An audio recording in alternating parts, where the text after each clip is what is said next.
I'm Sosa, and I am a media and beauty professional. We can have tea, talk about things that are exciting. You can buy me bling, I wear your ring. You wear my chain, I like your stain. We can have tea. Greetings, dolls and gents, and welcome back to my doll room. I am so excited to finally be doing this. For years, I've wanted to do weekly recaps of BKCHAT London, specifically BKCHAT London. So let's jump right into this. I want to keep this video under 10 minutes because honestly, the first episode wasn't really that juicy, so there's no need for me to ramble on. First and foremost, I'm here for BKCHAT. Welcome back. Big ups to Andy and big ups to the old cast and the new cast. There's a lot of people from the new cast that I actually don't mind. A favorite, I'm gonna struggle with the names. You know how it goes for all my BKCHAT London originals. The first few episodes, you don't remember everyone's name, but by like the fourth or fifth episode, as each characters develops or as their storylines develop, it's so much easier to reference these characters. But I'm gonna start off by talking about the most memorable characters. I really like Jay from the new cast. I believe he's Nigerian. He looks Nigerian to me, but he seems to be like the Joker of the season. He has the Joker type cast. He's like the pretty boy. Fucking vibe, man. Bear girl, live motives, fam. It was fucking lit, fam. Obviously, man can't give you too much information because what happens in Portugal stays in Portugal. You get me? What most girls like me would deem a fuckboy, but a very charming fuckboy with that. One thing I like is that he gets his point across. He can take a joke, he can take a jab, and he can shoot them back without getting disrespectful. I think you're wrong. I should like you. What's all that energy about? You lied to me. Who You lied to me. Me. You lied to me. About what? You said you didn't fuck. About what? You said you didn't fuck in AfroNation. Yeah, how'd you Why not? you fuck? How'd you not fuck? You fuck. Where you there? Where you there? Where you there? No, fuck this, man. How'd you not fuck? Where you there? Fuck off, man. Fuck off, man. Unlike the guy with the bonnet, the Jamaican character. What's them gal, yeah, that go in them kind of places there, they're thirsty. Pum sweating, you know. Thirsty for wood. See that with Yasmin now, yeah, like she has this little smell around her leg area. So I know like, she's one of them people there, you understand? I don't even really want to go into that. He's gross, period. Then we got the guy with the slick ponytail. If your girl has a brethren who's got a sex tape from AfroNation, yeah, I'm 99.9% sure that your girl was out there fucking as well, bruv. What I want to know, yeah, is while that guy's girl was out in the room fucking, yeah, where was your ting, bruv? I fuck with his energy too. Like, he gets his point across. He can articulate his thoughts. I think that might be about it for the new cast, to be honest. I like the girl with the short hair. At the end of the day, example, say you know your girl is good, yeah? You can know her friend is a hoe. Does that mean your girl's a hoe? Yeah. I don't know. Birds of a feather. She didn't speak much, but when she did, it was gems. So I've talked about the new characters that I like. Now, the topic. A lot of people in the comments were dragging the first episode's topic, like, oh my gosh, really? It's so mature, it's so basic, like, no wonder why nobody wanted to pay 99p, blase, blase, blase.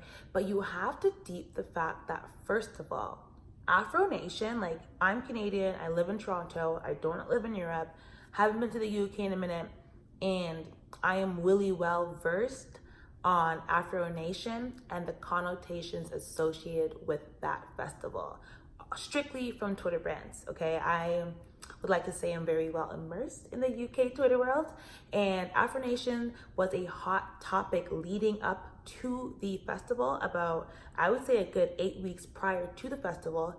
Up until even now, people are still joking about AfroNation. Sometimes you'll see pictures here and there, take me back. So I don't really think that it was a conversation that was too basic. At the end of the day, BKCHAT talks about current, trending pop culture issues as well as political. It's not always going to be super heavy conversations. At the end of the day, they're in a freaking kitchen. It's supposed to be light banter or maybe like blunt banter or those late night deep talks. But I think they will continue to illustrate a wide variety. And people want to say, oh, that's why nobody wanted to pay 99p. Hello, I'll have you know, no, I didn't pay 99p, but I did watch the last season. I watched it on the website. I'm so sorry to say that, I know. But to be fair, I'm Canadian, 99p here is like $2, and anyways. But with that said, the content that was on the Villas season, that wasn't the kind of stuff they were doing. And it actually, they weren't even just doing conversations at that point. They were also doing like team bonding games. It was a lot more of a reality series where it was just showing conversations or the bees or whatever the case may be, the flirting. So give credit where it's due. I'm totally still am in support of BKCHAT charging 99p. Anyways, the one thing about the conversation that I do think that is very unfortunate is the mere fact that y'all in the UK and Europe as a whole, I'm speaking to the Black people specifically there, you guys don't know how fortunate you guys are to have a festival like AfroNation that exists. We don't have that over here in North America, okay? The biggest festival we have is Coachella, and it's for the Starbucks kids, it's for the buddies. Mainly, if we're being real, it's very, very, very, very mainstream. You guys had this amazing festival, literally named AfroNation, geared towards celebrating African culture, bringing artists from all about to one stage, one presence, and all you guys seem to talk about online, which is evident on Twitter and now platforms like BKCHAT, is how AIDS and sex infested this festival is. AfroNation ain't gonna benefit you. The only thing you're gonna get from AfroNation is AIDS, HIV, chlamydia, gonorrhea, aliyah, ariba, yasan. Black people, we need to do better. At the end of the day, a motive is a motive. We already know when people go out, a motive is a motive. They are seeking something, whether it is sex, drugs, to cheat on their partner, or to just go out and vibe. All of these things, these motives exist with every single event, any single occasion. So I just find it so unfortunate that someone has worked so hard. Hopefully, I want to assume a Black entrepreneur has worked so hard to curate this event for you guys, just for you guys to make this event now the butt of a joke. Like, you guys don't know it, and it may just be all light banter right now, but you're adding a pretty serious negative connotation to this event. Like, there's an event in the States that's called Afro Fest, I believe, in like Brooklyn and New York and shit, and it's known for all the extravagant costumes and outfits people wear, and like the dope food in the market. Y'all over there in Europe should be more mindful of the conversations, because you guys are really tarnishing this event's brand. And I guess that's just the media girl in me coming out and speaking, or just having a critical eye to the messages that you guys continue to share online, period. Aside from that, moving right along, that's my only issue with the conversation or the topic choice on the first episode of BKCHAT London. I think the cast dynamic was interesting. It was nice to see the conversation flowed. People weren't too overbearing. Yasmin definitely is an Esther 2.0.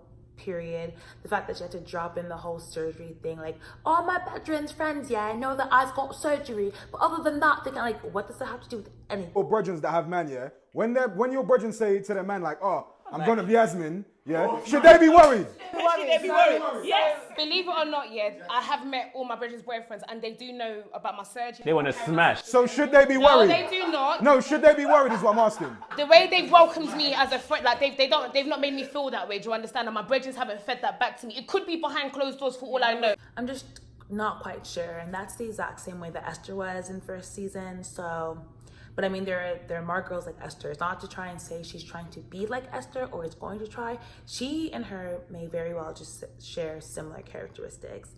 The girl in the orange shirt, everyone was really going at her in the comments for the facial expression she was doing. To me, she comes across as very quirky. Some people have gone as far as to question whether or not she may have some kind of syndrome or something. I'm not quite sure. TBD, you never know. Yeah. So because I'm seeing other people's videos, her bridging or whatever, my girl definitely. You went there with your chest and said your girl could go. If you had any type of suspicions, if you knew that you weren't gonna be able to handle that kind of situation, you and her should have established of her not going. Or even better, you should have booked your own ticket and gone out with her. Million. I don't understand why we're even going back. There's no back and forth. I actually think it'd be amazing to have someone who is not I'm forgetting the term I'm trying to look, and I definitely probably will insert it here, but further on the outside of the spectrum, like kind of like Down syndrome, whatever the case may be. There was actually a Big Brother character in Big Brother Canada who was casted who had a minor or slight level as Asperger's. I'm probably gonna cut this out, to be honest. But I'm interested to see how her character will further along develop. It's really too early to say anything yet. It was a decent first episode. I don't think they'll ever be able to recreate or top the first episode from season 1, obviously. Shout out to Honey, the real ones know.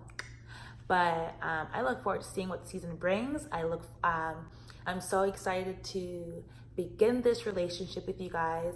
I don't have any friends in real life who watch BKCHAT London, or any close friends anyway, so I'm always really heavy and engaged online with like Twitter and the YouTube comments, and they kind of become, you know, our little community. So if you guys have enjoyed this little review or first impressions, please leave your own comments down below. Don't forget to like this video, share it with your friends, let's get the conversation started. Subscribe to my channel so you get notified each and every Wednesday night when I drop my video after the episode. This one was very, very late. But if you can't love me at my worst, you don't deserve me at my best. Peace.